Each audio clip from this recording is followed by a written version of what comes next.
크리스마스가 다가오고 있죠. 지난해에는 코로나 때문에 크리스마스 예배를, 성탄감사 예배를 못 드렸는데 성탄이 다가오니까 굉장히 감회가 새롭습니다.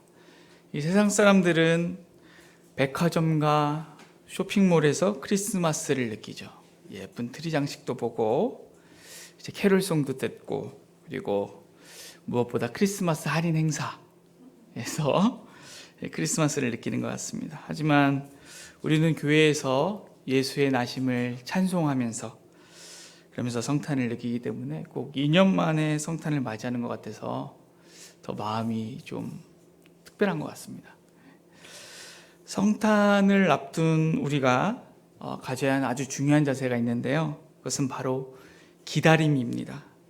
성탄 4주 전 주일부터 성탄절 전날까지를 흔히 이제 교회력으로 대림절 또는 대강절 이렇게 부릅니다.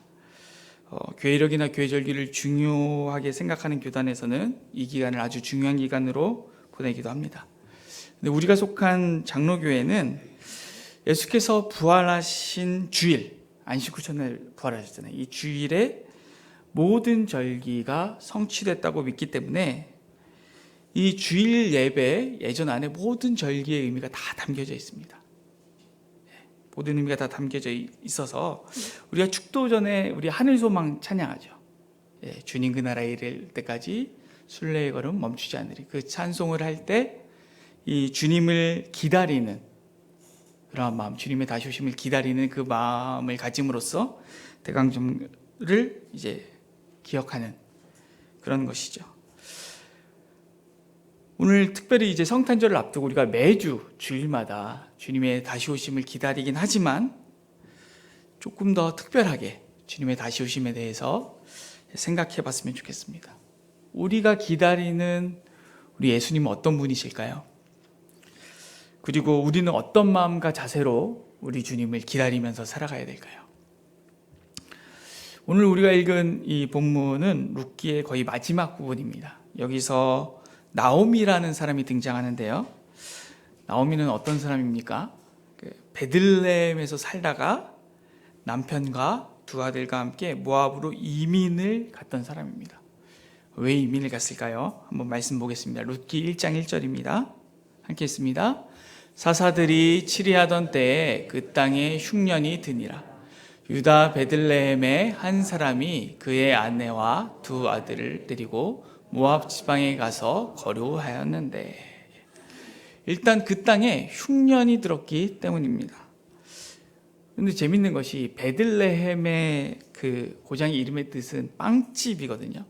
보통 이제 땅의 이름은 그 지역의 특성을 담는 경우가 많습니다. 저의 고향은 강원도 홍천인데요. 강원도 홍천 그 출신이 계시다 그래서 설교할 때마다 언급하려고 합니다. 이 홍천은 이제 홍천강, 화양강 이런 강들이 있는데 강폭이 굉장히 넓습니다. 그래서 순 우리말로는 너브네라고 부릅니다. 너브네, 넓은 내다 이런 뜻이죠.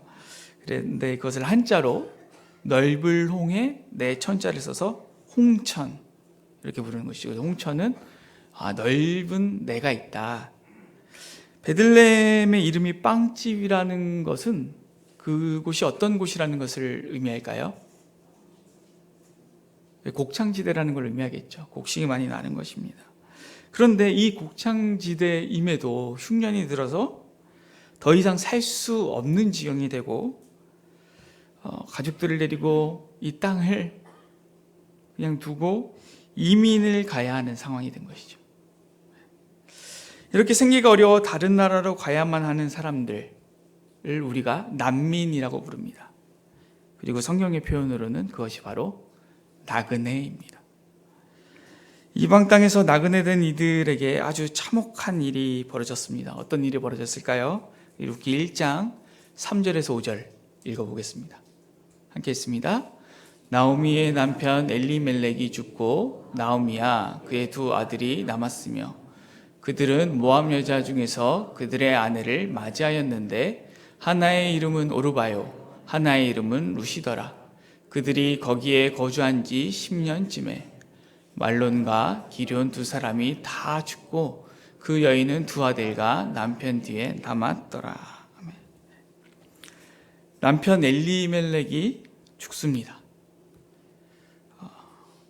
이들이 베들레헴을 떠나 모압으로 간 이 시기를 사사시대라고 하거든요. 그런데 이 나오미의 남편의 이름을 볼 때 굉장히 이상한 일입니다. 사사기는 이렇게 끝나거든요. 사사기 마지막 장 마지막 절, 우리 21장 25절 한번 읽어보겠습니다. 함께 읽습니다. 그때 이스라엘에 왕이 없으므로 사람이 각기 자기의 소견에 옳은 대로 행하였더라. 이것이 사사기 전체를 관통하는 주제라고 할 수 있습니다. 그런데 엘리멜렉의 이름의 뜻은 하나님은 왕이시다, 이런 뜻입니다. 그러니까 사사기 마지막 절 읽고 사사기 다음에 룻기지 않습니까? 룻기 처음을 읽으면 이런 느낌이 되는 거예요. 그때 이스라엘에 왕이 없어서 사람들이 자기 소견에 옳은 대로 행했는데 또 그때 흉년이 들어서 하나님은 왕이시다라는 사람이 빵집을 떠나 모압 땅에 가서 허무하게 죽었다. 사실 하나님은 왕이시다라는 이 이름은 사사기라는 시대에 얼마나 울림이 될 수 있는 이름입니까? 이 사람이 잘 돼야 되지 않습니까? 근데 하나님은 왕이시다라는 이름을 가진 사람이 이방 땅에 가서 그냥 죽어요.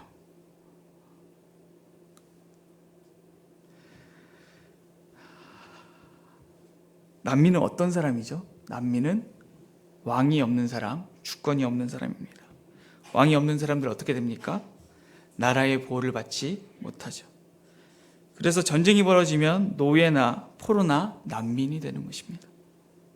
우리도 일제히에 병탄되었을 때 많은 사람들이 강제노동으로 수용소에 끌려가고 국민들은 온갖 착취를 당했습니다. 그리고 위안부라고 불리는 성노예까지 있었죠. 이 다 주권을 잃었기 때문에 벌어지는 일들입니다. 하나님은 왕이시다 라는 이름을 가진 사람이 왕 없는 사람처럼 난민이 돼서 이방 땅에서 죽고 두 아들도 죽습니다. 그 두 아들은 자녀도 생산하지 못한 채로 죽고 맙니다. 여러분 모두 아마 장례식을 가보셨을 거라고 생각합니다. 이방 땅에서 벌어진 이 장례, 누가 올 수 있었을까요? 혹시 장례식에 가면 이 방명록이라는 걸 씁니다. 이 방명록이 한 페이지가 넘어가지 않는 장례식 가보셨나요? 제가 3번 정도 가봤는데요. 좀 마음이 많이 아프더라고요. 두 아들이 죽었습니다. 자녀가 부모보다 먼저 간 장례식에 가보셨나요? 저도 한 2번 정도 가봤는데 이루 말할 수 없는 그런 분위기더라고요. 이 사사기라는 암흑의 시대에 왕이 우리 민족을 구원해 줬으면 좋겠는데 간절한 바람에도 왕이 없어서 처절한 삶을 살아야 하는 이스라엘 민족의 모습이 이 나오미라는 가족의 모습에 투영돼서 나타나는 것 같습니다. 세상 모든 민족 다 왕이 있어서 자신의 백성들을 지켜주는데 이스라엘만 왕이 없어서 자기 땅을 버리고 난민으로 살아야 하고 이방 땅에서 죽어야 하는 비참한 그런 상황인 것이죠. 엘리멜렉은 이렇게 비참한 최후를 맞이하고 또 두 아들도 죽고 과부가 된 나오미는 이제 남은 두 며느리에게 자기를 떠나라고 합니다. 그리고 이제 빵집 베들레헴, 자기 고향으로 돌아가려고 하는 것이죠. 그리고 여러분이 아시는 바와 같이 룻은 나오미를 떠나지 않고 베들레헴에 함께 가게 됩니다. 룻기 1장 16절 한번 읽어보겠습니다. 룻이 이르되 내게 어머니를 떠나며 어머니를 따르지 말고 돌아가라 강권하지 마옵소서. 어머니께서 가시는 곳에 나도 가고 어머니께서 머무시는 곳에서 나도 머물겠나이다. 어머니의 백성이 나의 백성이 되고 어머니의 하나님이 나의 하나님이 되시리니. 이렇게 해서 베들레헴까지 동행하게 된 것이죠. 베들레헴으로 돌아온 룻과 나오미는 어떤 상황이 처하게 됐을까요? 나오미가 베들레헴으로 돌아오니 많은 사람들이 나오미를 위로합니다. 아니, 이는 나오미가 아니냐. 그런데 나오미는 그 이름을 거부하죠. 자기를 나오미라고 부르지 말고 마라라고 부르라고 합니다. 무슨 의미일까요? 나오미라는 이름의 뜻은 기쁨입니다. 그리고 마라는 괴로움이란 뜻입니다. 그 처한 상이 얼마나 고통스러운지 기쁨이라는 자신의 이름을 들으면 너무 고통스러운 거예요. 차라리 괴로움이라고 불러달라. 이게 왕이 없는 사사시대에 나오미가 처한 상황이 된 것이죠. 난민이 되고 과부가 되고 자식을 잃고 그 어디도 의지할 데가 없어 돌아오는 것입니다. 여러분, 우리 인생 가운데 가장 큰 고통이 무엇이겠습니까? 자녀를 잃은 고통이 가장 큰 고통이라는 것은 그 누구도 부인할 수 없을 것입니다. 또 정신과 의사 중에 한 분이 인생에서 절대 겪지 말아야 될 3가지가 있다. 그런데 그 중에 중년에서 절대 겪지 말아야 할 것은 배우자의 상실이다. 굉장히 견디기 힘들다는 것이죠. 또 얼마 전에는 어떤 선교사님이 다른 나라로 이주해서 겪는 문화 충격이 그 앞에 얘기한 것들에 버금가는 아주 강력한 스트레스다. 이제 힘든 일이다. 이렇게 말하는 것도 들었습니다. 나오미는 이 3가지를 한꺼번에 겪고 있습니다. 그런데 거기에 더불어서 무엇을 겪고 있을까요? 이 고대 문화는 수치라는 것이 가장 큰 고통입니다. 이 3가지 정황과 더불어서 나오미가 고향으로 돌아왔을 때 주변 이웃들의 시선과 반응, 그것이 가장 견디기 힘든 것이죠.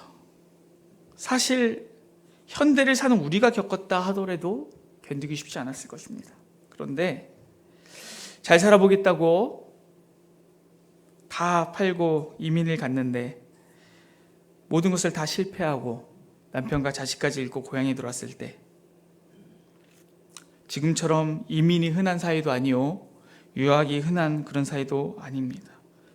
지금처럼 개인주의 문화가 강해서 사생활에 대해서는 잘 묻지도 않고 그냥 덮어주는, 언급하지 않는 그런 문화도 아니죠. 고도의 근동에서 수치는 가장 큰 형벌입니다. 고향 사람들의 시선은 나오미가 마주한 가장 큰 고통이죠. 그런데 그 고통을 피할 길이 없습니다.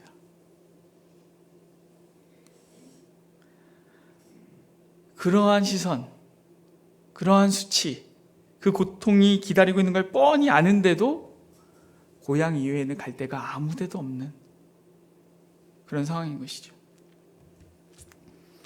그곳에서 나오미가 고향 사람들에게 나를 이제 나오미라 부르지 말고 마라라고 불러라 하는 것입니다. 나오미가 그 모든 가족 어디 가고 며느리 한 명만 데리고 베들레헴으로 돌아왔을 때 사람들이 물었을 것입니다. 아니, 이보게 나오미, 남편은 어디 갔어? 아니, 아들은 어디 있어? 말륜 내 첫째 아들이랑 동갑이잖아. 맨날 소꿉장난을 같이 놀았는데, 기로는 우리 둘째랑 동갑인데 우리 딸이랑 시집장가 보내려 했더니 어디 갔어? 이 모든 물음이 나오미에게는 커다란 고통이요, 이 상실의 상처를 후벼 파는 아픔인 것이죠. 얼마나 괴로울까요? 그런데 이러한 나오미의 괴로운 인생에 반전이 일어납니다. 죽은 남편 엘리멜렉의 친족 중에 보아스라는 자가 히브리 말로는 고엘, 우리말로는 물음이라는 것을 하기로 한 것입니다. 룻기 4장 1절에서 6절 한번 읽어보겠습니다. 함께 있습니다. 보아스가 성문으로 올라가서 거기에 앉아있더니 마침 보아스가 말하던 기업 물을 자가 지나가는지라. 보아스가 그에게 이르되 아무개여 이리로 와서 앉으라 하니 그가 와서 앉으매 보아스가 그 성읍 장로 10명을 청하여 이르되 당신들은 여기 앉으라 하니 그들이 앉으매 보아스가 그 기업 물을 자에게 이르되 모압 지방에서 돌아온 나오미가 우리 형제 엘리멜렉의 소유지를 팔려 함으로 내가 여기 앉은 이들과 내 백성의 장로들 앞에서 그것을 사라고 내게 말하여 알게 하려 하였노라. 만일 네가 물으려면 물으려니와 만일 내가 물으지 아니하려거든 내게 고하여 알게 하라. 네 다음은 나요 그 외에는 물을 자가 없느니라 하니 그가 이르되 내가 물으리라 하는지라.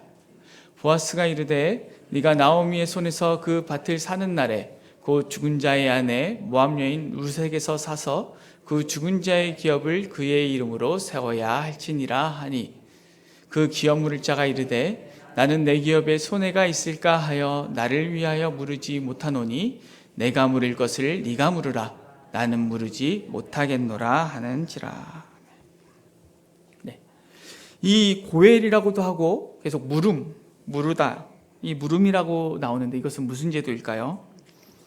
어려운 일을 당한 사람이 있는데 그 사람의 가장 가까운 친족이 그 어려운 당한 사람의 부채를 탕감해 주거나 복수를 대신해 주는 것을 물음이라고 합니다. 보아스는 엘리멜렉의 가장 가까운 친족이 아님에도 불구하고 다른 친족으로부터 물음의 권한을 받아서 대신 물음이라는 의무를 행합니다. 엘리멜렉과 나오미가 베들레헴에서 떠날 때 이제 어떤 일이 있었을까요? 자기 땅이 있었겠죠.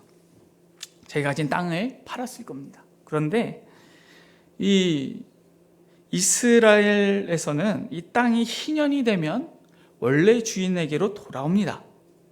그러니까 희년이 되면 나오미가 다시 돌려받을 수 있죠. 그런데 이방 땅으로 간 지 10년쯤에 남편과 두 아들이 다 죽고 다시 돌아왔거든요. 다시 돌아왔는데 경작할 땅이 없어요. 이러한 상태로는 희년이 올 때까지 버틸 수가 없습니다. 그뿐 아니라 여러분이 이제 엘리멜렉으로부터 땅을 산 사람이라고 생각을 해봅시다. 땅을 영원히 사고 파는 것이 아니라 희년이 올 때까지 임대하는 것이거든요. 그런데 땅의 주인이 죽었습니다. 그렇죠?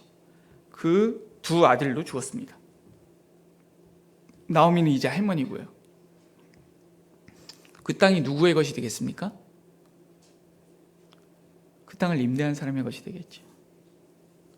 그런데 보아스가 그 땅의 값을 치르고 다시 누구에게 돌려주는 것이죠? 나오미에게 돌려주는 것입니다. 룻기 4장 5절입니다.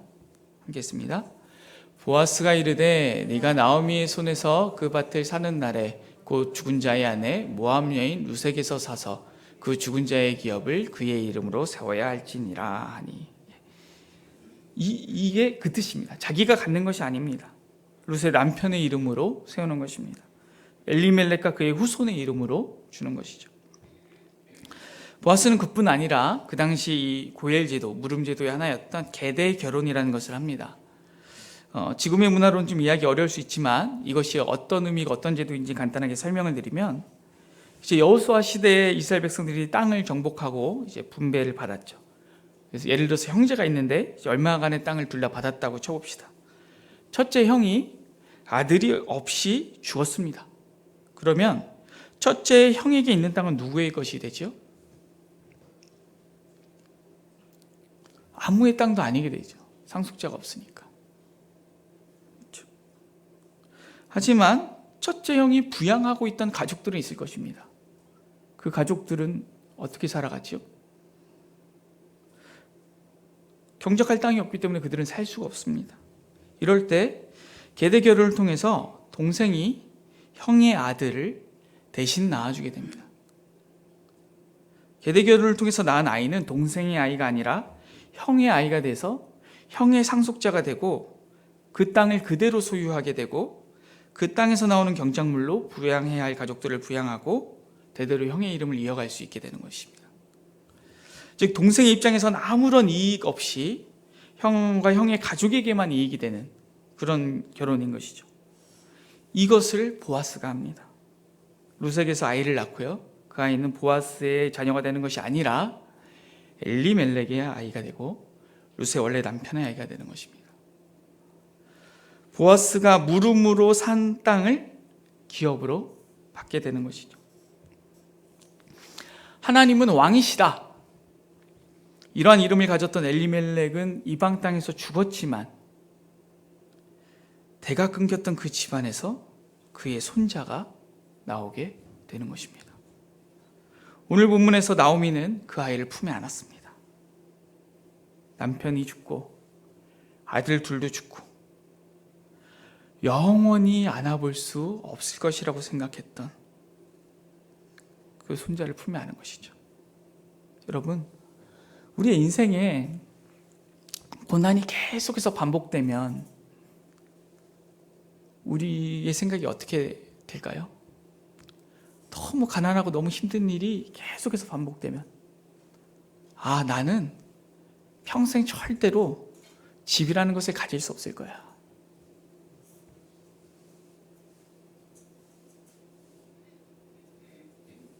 계속해서 실패하면, 계속해서 안 되면 나는 평생 공부를 잘하거나 성공하는 일이라고는 나의 인생에 일어나지 않을 거야. 그렇게 되는 것이죠. 나오미가 처한 상황은 누가 보나 당연히 내가 손자를 안는 일은 나의 인생에 없을 거야 라고 생각했던 그 나오미가 손자를 안게 되었습니다. 나오미가 이방 땅에서 돌아올 때 탄식했던 여인들은 하나님을 찬양하며 노래를 불렀습니다. 그리고 나오미 품에 안긴 그 아이에게 이렇게 말했습니다. 그는 나오미의 생명의 회복자다. 정말로 생명의 회복자 아닙니까? 그 절망과 고통 속에서 절대로 나의 인생이 일어날 수 없을 거라고 생각했던 그 모든 일들이 일어나는 것이죠. 15절 한번 같이 읽어보겠습니다. 이는 내 생명의 회복자이며 내 노년의 봉양자라. 곧 너를 사랑하며 일곱 아들보다 귀한 내 며느리가 낳은 자로다 하니. 이것이 나오미의 인생입니다. 여러분, 우리가 사는 이 시대도 사사시대처럼 왕이 없어서 자기 마음에 옳은 대로 행하는 시대입니다. 제가 대학에 처음 가서 철학을 배우면서 이제 철학사를 배우는데 지금이 포스트 모더니즘 시대라고 하더라고요. 이제 중세가 끝나고 근대가 끝나고 현대에 왔고, 이 현대에 들어와서 생긴 모든 가치관과 전통이 다 깨지고 모든 사람이 각자 자기가 원하는 대로 사는 시대다.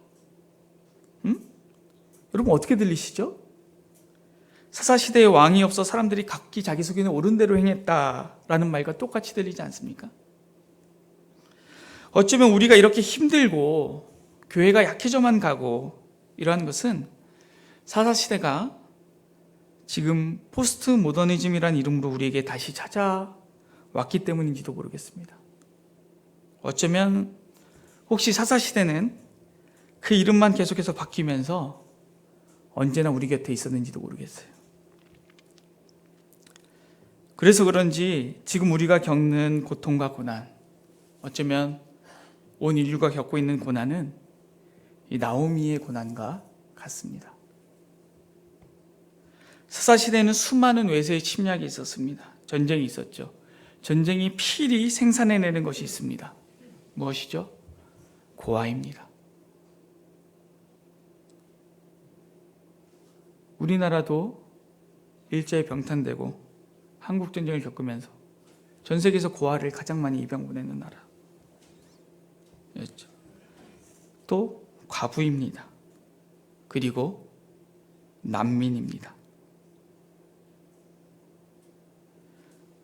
우리가 일제강점기에 한국전쟁에서 겪어서 생긴 고아와 과부와 난민, 이 상처가 우리들에게 오롯이 남아있습니다.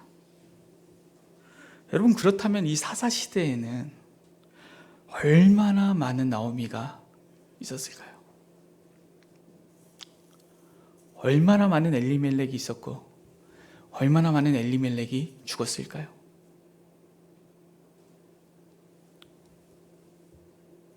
여러분, 제가 고엘제도, 물음이라는 것에 대해서 설명드렸는데 그런 것들이 잘 지켜졌을까요?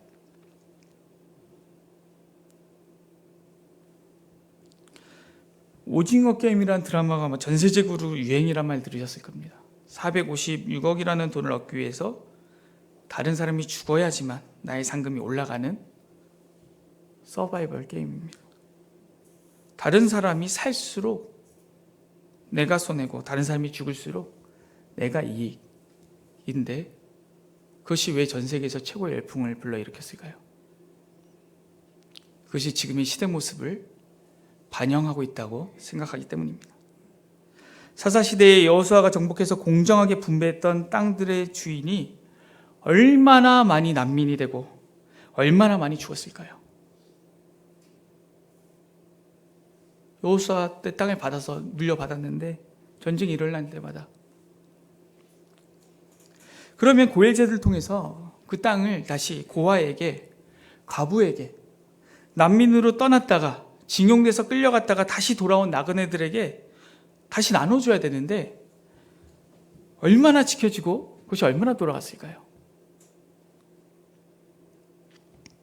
땅이라는 것은 더 이상 늘어나는 것이 아니라 정해져 있는데 내 이웃이 죽을수록 내 이웃의 대가 끊어질수록 나의 땅과 나의 몫이 늘어나는 것입니다. 보아스가 고해를 행하려고 했을 때 더 가까운 친족의 반응이 무엇이었죠? 6절 한번 4장 6절 읽어보겠습니다. 함께 했습니다.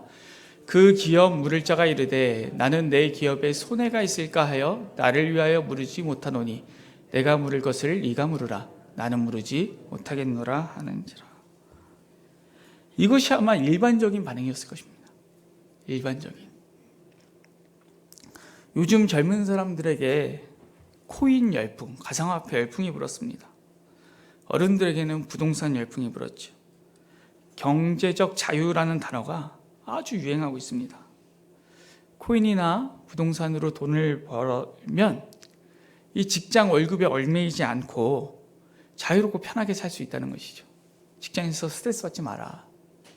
이런 것들로 돈 벌면 자유롭다.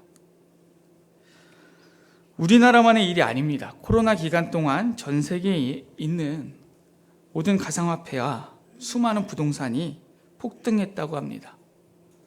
코로나로 인해서 무역도 잘 안 되고 사업도 잘 안 되니까 이 가장 불안한 시대에 가장 안전자산인 땅에 모든 돈이 몰린 것이죠. 그런데 이 코인이나 부동산은 제로섬 게임입니다. 누군가 다른 사람이 있는 반면 그 기회를 얻지 못하는 사람은 반대로 잃는 것이죠. 코로나로 인해 많은 사람들이 피해를 볼 때 엄청난 부를 획득하는 기회를 누리는 사람들도 있는 것입니다. 그런데 이 어려운 시기에 우리는 보아스처럼 행하고 있습니까? 손해를 무릅쓰고 나의 땅을 사는 것이 아니라 과부와 고아와 난민에게 땅과 집을 사주는 일이 벌어지고 있을까요? 모든 사람이 손해보지 않으려고 하고 경제적 자유를 얻고 싶어하는 이 위기와 기회가 공존하는 사사시대 그리고 코로나 시대 보아스는 부가 있었습니다. 자신도 얼마든지 더 큰 부자가 될 수 있었습니다. 그러나 하나님의 말씀, 물음, 고엘 이것을 지킨 것이죠. 그리고 이 보아스의 순종으로 인해서 나오미에게 한 아이가 안겨졌는데 그 아기의 이름이 바로 생명의 회복자입니다. 이 아이의 손자는 나중에 사사시대의 혼란을 종결하고 이스라엘을 구원하고 이스라엘 백성을 보호하는 위대한 왕 다윗이 됩니다. 17절 한번 읽어보겠습니다. 시작. 그의 이웃 여인들이 그에게 이름을 지어주되 나오미에게 아들이 태어났다 하여 그의 이름을 오벳이라 했는데 그는 다윗의 아버지인 이새의 아버지였더라. 여러분, 제가 처음에 대림절 기간이다 말씀드렸는데 정말 예수님을 기다리고 계십니까? 정말 많은 사람들이 고통하고 신음하는 이 시대에 이러한 고통들이 다 끝나고 우리의 모든 눈물을 닦아주고 고통에서 구원해 주실 메시아 예수를 기다리고 계십니까? 예수님께서는 아직 우리가 죄인 되었을 때, 우리가 아직 주님과 원수 되었을 때 우리를 위하여 죽으심으로 우리에 대한 자기의 사랑을 확증하셨습니다. 우리가 아직 죄인이고 원수일 때 우리의 물음이 되어 주셔서, 우리의 고엘이 되어 주셔서 우리가 갚아야 할 부채, 죄의 값인 사망이라는 부채를 대신해서 탕감해 주셨습니다.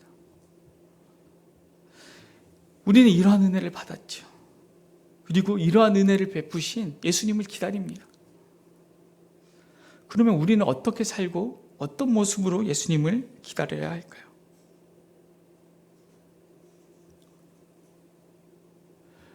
예수님께서 가져오실 하나님 나라, 고난과 고통과 슬픔이 없는 그 하나님 나라를 사모한다면 우리가 지금 밟고 있는 이 땅에 내 옆에 있는 사람들의 고난과 고통도 없어지길 간절히 사모하고 바라야 하지 않을까요?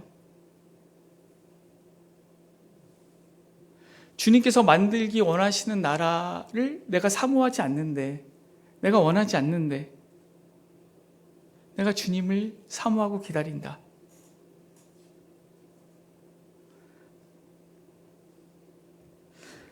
기나긴 사사시대에 여러 사사가 있었고 많은 사람들이 있었지만 고아와 가부와 나그네를 돌보라는 하나님의 명령이 지켜지지 않아서 처절하고 지옥 같은 사사시대는 끝나지 않고 계속해서 반복이 되었습니다. 그런데 보아스가 자신이 손해를 입는다고 할지라도 하나님의 법을 지켜서 물음이라는 것을 행했을 때 혼란스러운 사사시대를 종결할 다윗 왕이 왔습니다. 그 아이는 나오미만의 생명의 회복자여 노년의 봉양자가 아니라 사사시대에 고통받는 모두를 위한 생명의 회복자여 노년의 봉양자가 됩니다. 우리가 지금 경제적 자유를 추구하고 부동산, 주식, 코인, 가상화폐 이런 것에만 몰두한다면 사사시대와 같은 혼란은 끝나지 않을 것입니다. 물론 우리가 자본주의 사회를 살면서 또 자유시장 경제 속에 살아가면서 돈을 벌지 말거나 투자를 아예 하지 말아라, 그럴 수는 없겠지요. 근데 분명한 것은 뭐냐면 하나님께서 우리에게 맡기신 고엘이 있다는 것입니다. 그래서 다음 주에는 특별헌금 봉투가 배부가 됩니다. 우리가 그거에 따라서 작정을 하겠죠. 우리 교회가 마땅히 감당해야 할 사명들이 작정 안내문과 이 봉투에 적혀 있습니다. 그뿐 아니라 우리 주변을 우리가 돌아보면 우리가 마땅히 감당해야 할 고엘들이 많이 있습니다. 우리 주님을 기다리는 자들이 마땅히 그것을 행해야겠죠. 제 아내와 제가 신경 쓰고 있는 미혼모 가정이 한 가정이 있습니다. 원래 이제 서울 은평구 쪽에 살았는데 제 아내가 이제 전도를 했어요. 그래서 어느 교회에 정착을 해야 될까, 그 미혼모가 한데 제 아내가 다니던 직장 동료 선생님이 그 교회 권사님이시고 또 그 교회에 제가 잘 아는 교역자도 2명이 있어서 이제 제 같은 반이신 분도 계시고 후배도 계시고 하셔서 거기 연락을 해서 이제 소개를 해줬습니다. 잘 부탁드립니다. 그래서 그곳에서 신앙생활을 아주 행복하게 사랑을 많이 받으면서 했어요.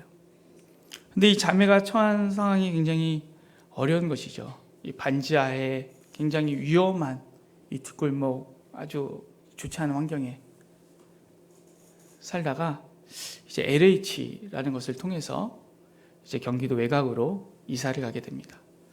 경기도 외곽으로 이사를 갔는데 이제 교회가 너무 먼 것이죠. 그래서 그 교회를 떠나게 됐고 그곳 권사님들이 너무 잘 챙겨주셨기 때문에 막 헤어질 때 막 울고 막 너무 서운해하면서 그러면서 이제 이렇게 헤어졌습니다.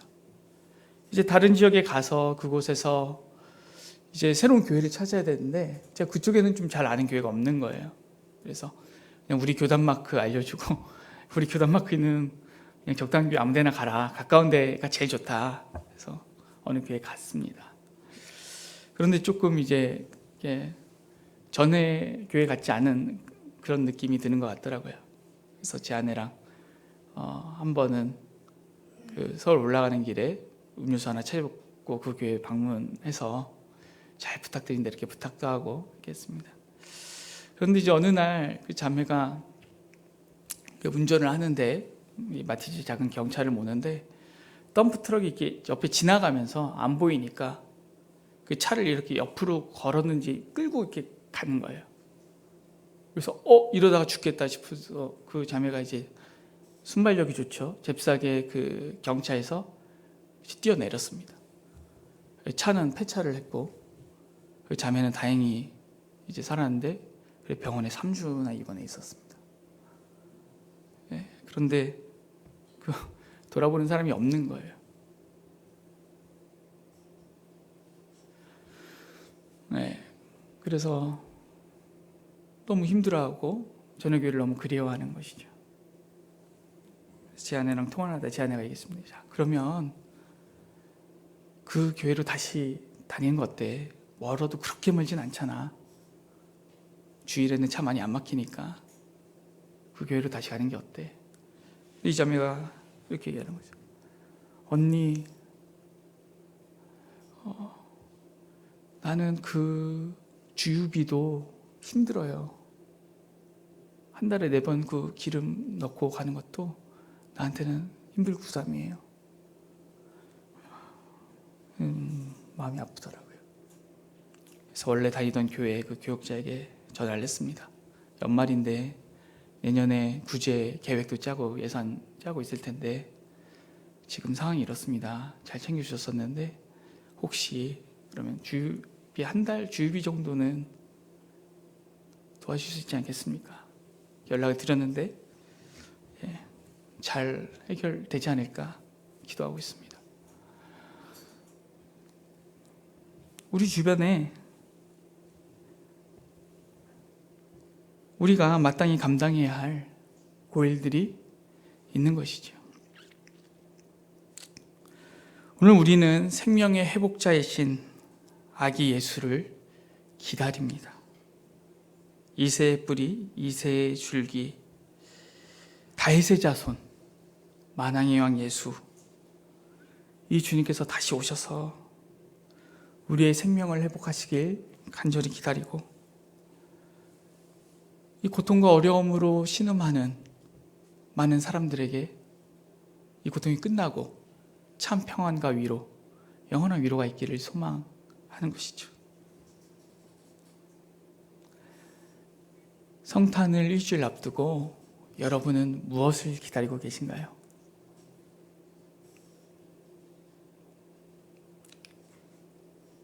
우리 애기들은 산타를 기다리던데 어떤 선물이나 즐거움이나 오락을 기다리고 계신가요?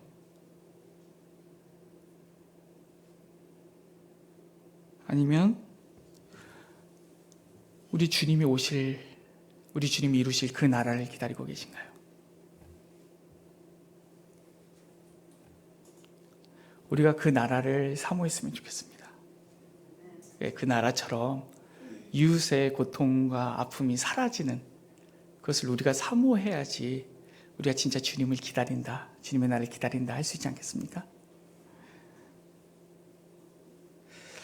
우리 장로교회는 매 주일 예배 안에 대림의 의미가 들어있다고 했습니다. 우리가 이따가 하늘 소망을 찬양할 때도 우리 주님 오시기를 간절히 소망하면서 찬양을 할 것입니다. 오전에는 찬송가 519장을 찬송했는데요. 옳은 길 따르라 의의 길, 세계 만민의 참된 길, 마음 백성이 나갈 길 찬송을 했습니다. 여러분, 크리스마스, 이 성탄은 가장 춥고 가장 해가 짧고 어두운 때 있습니다. 그런데 후렴 가사가 어떻게 되냐면 어두운 밤 지나고 동튼다 환한 빛 보아라 저빛 주 예수의 나라 이 땅에 곧 오겠네. 이 가장 춥고 가장 어두운 성탄이 지나고 나면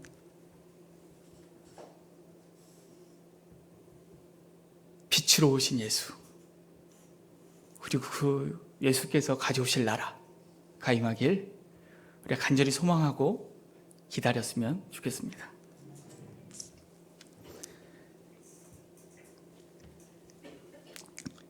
2021년 한 해 우리가 과연 예수님을 기다리기에 합당한 자로 살았는지 한번 돌아보면서, 그리고 2022년 한 해는 예수님을 기다리기에 합당한 자로, 그의 나라를 사모하기에 합당한 자로 살아가기로 결단하셨으면 좋겠습니다. 기도하겠습니다.